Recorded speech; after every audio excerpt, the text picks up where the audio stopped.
Hi everyone, welcome back to my channel. This is Josie's Point of View, where we focus on human interest stories from the Carolinas and beyond.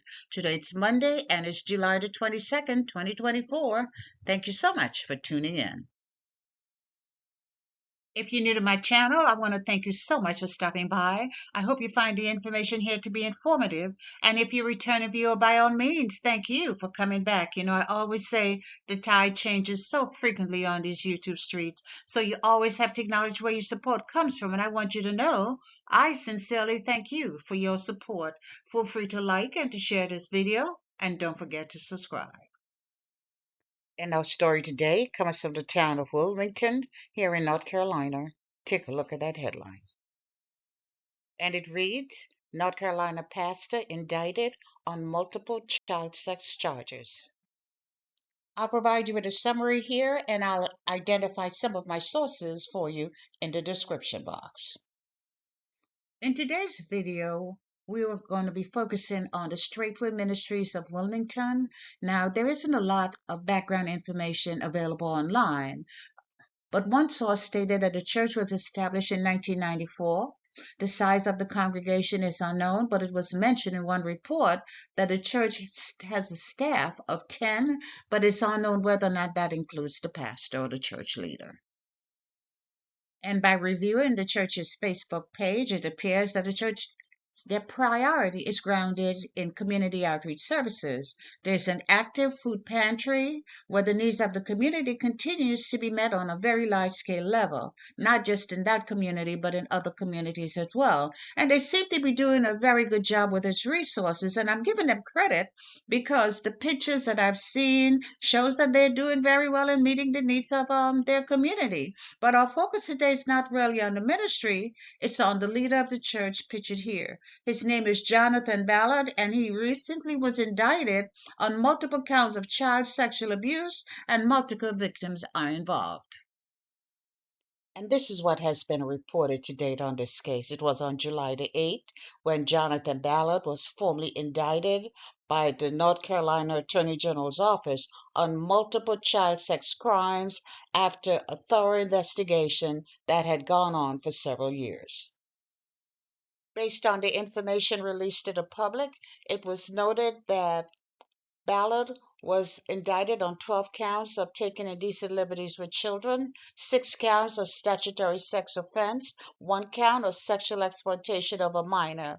Now, the crimes he's accused of or he's indicted on took place in different cities within the state of North Carolina, and as I already mentioned, multiple victims were involved.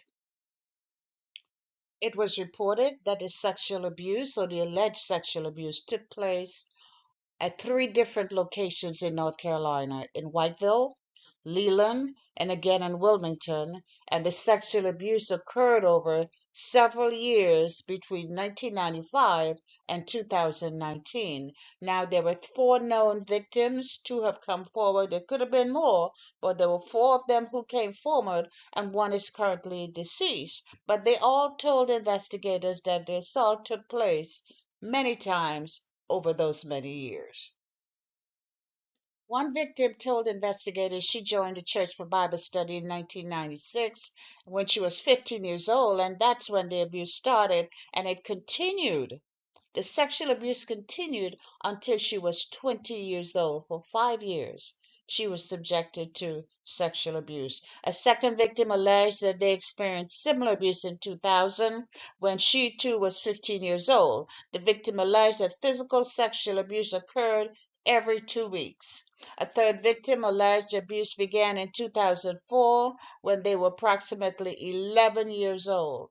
The alleged abuse continued through 2006 until the victim moved away from Durham. It's really sad to learn that these young children suffered betrayal and sexual abuse over many years by someone who pretended to be a trusted leader figure, someone who should have been represented in their best interest. And I always have to ask, where were the parents when all of this was going on? But let's make it clear, I am by no means blaming the parents for any of this. I guess I'm just thinking out aloud, wondering whether or not there were any signs, whether or not there were any cues, whether or not they even suspected that maybe something was going wrong. Now, I was not at all surprised to learn that this man had previous charges for crimes that were of a sexual nature. And I found this article, and the date on it here is February the 17th, 2005. That's when he was charged with an adult offense, but it's based on an investigation that started back in 2004.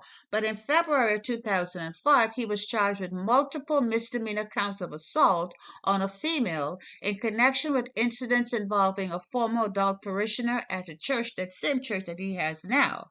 And then in December, he was charged with 6 counts of indecent liberties with a child and 3 counts of first-degree sex offense with a child.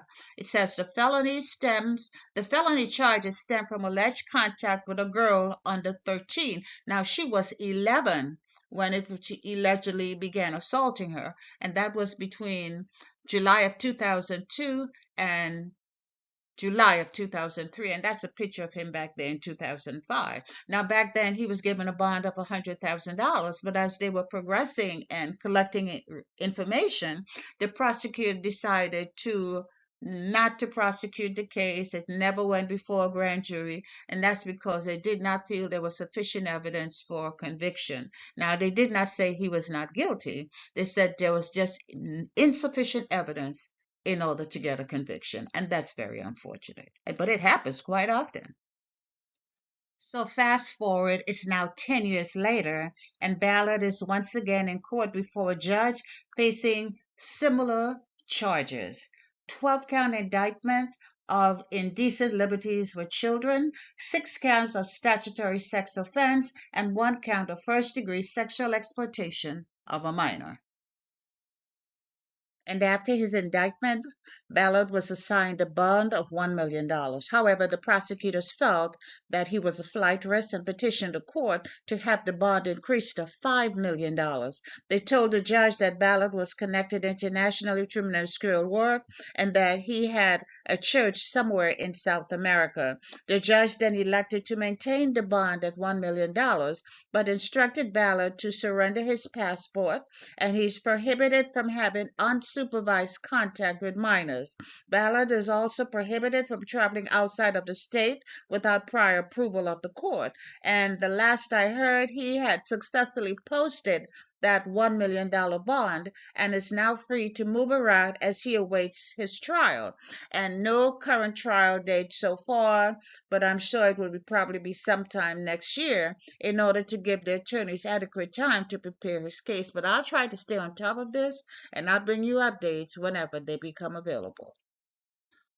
If by some chance you wondered why I continue to focus on these types of cases, it's because of the outcome.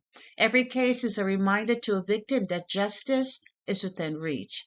And this is not happening on a large scale. It's not. So we must do more to shed light on what's going on with our children. And if this method works, so be it.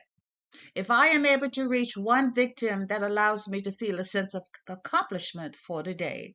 There seems to be an epidemic of sexual abuse being perpetuated against our very young, and it keeps getting out of control. And so many of our victims out there, they seem to have lost a voice. Many are feeling helpless and hopeless. So if you are out there somewhere, and by some chance you're reviewing this video, I want you to know that you're not alone.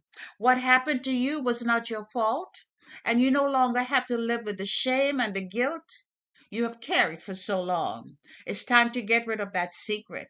It's that secret you've been carrying for a long time. It's time to let it go. It's time to release that burden. It's time to come forward and tell your story, because you no longer have to suffer in silence. Tell someone what you've been through.